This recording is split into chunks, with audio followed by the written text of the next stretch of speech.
What I find about street art that's so fascinating is that there isn't the traditional canvas, and it's really almost, there's no limit. It's where you go to, be immortalized. It's the Miami thing to do to turn it into a party.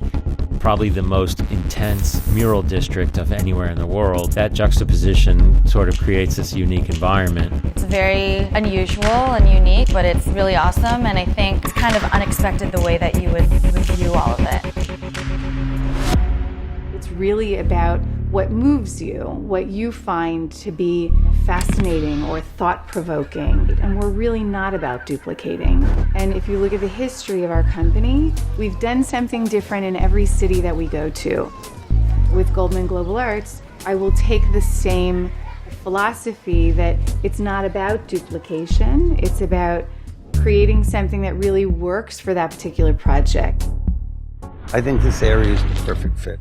Tony always loved street art. When Tony started this, I think he thought it would be great for the neighborhood. He could engage the community. He would give the artists a platform, and that the neighborhood would explode and become a jewel of Miami. It's the ultimate risk-taking. You can't be perfect. You can be imperfectly perfect. Steve Ross has always been someone who thinks big, and he's a real risk taker. I think that when he came to the Wynwood Walls, he saw the neighborhood and what we had done and how we had infused art in such a grand scale. I think he was so overwhelmingly positive about wanting to incorporate that into this global entertainment venue. I had known Jessica Goldman for a while, and we started talking about the idea of the authenticity of having art in the stadium and having street art that was, sort of authentic to Miami, international in scope, and could really reflect the culture and the vibrancy of the city of Miami. Goldman Global Arts was an idea, but it became a reality with the Dolphin Stadium project. It has an enormous canvas in a place that you would never expect to find art. We are the best team in the NFL, so let's stop winning. We are the London Police. It's something beautiful. From the guy who waters the grass, to the idiots who are painting on the wall, to the people who arranged that, to the people in security, to Dan Marino himself who's sending that ball to the touchdown zone. Everyone has importance. It's a project that's the first of its kind, a completely original explosion of art inside an NFL stadium. There's no other stadium like it. And you turn a space into a place. This area is going to be all about this piece, so it's perfect. If you keep doing art and sticking it in a gallery and sort of housing it in these four walls that only a select number of people see, it gets kind of boring.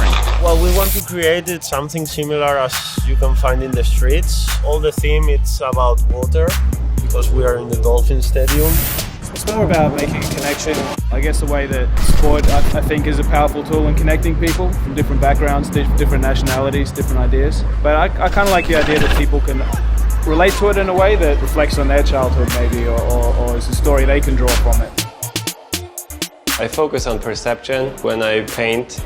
Basically, all my artworks deal with how we see the world and how we interpret all the information that's coming. These are mostly sports fans, but I think they can also appreciate being hit with color and texture. I mean, that's what you're really doing with sports anyway. You're seeing dynamic movement. All of us being together in this space is kind of raising the stakes.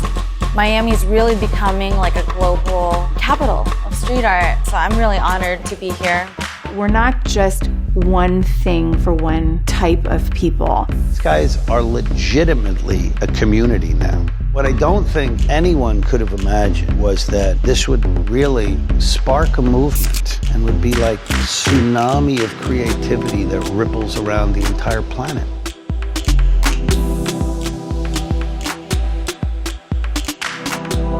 Changing the conversation and the mindset in how people experience public art. Because art is for everybody. You don't have to be an expert. You don't have to be a certain age. You don't even have to speak a certain language to understand art. Art is truly universal.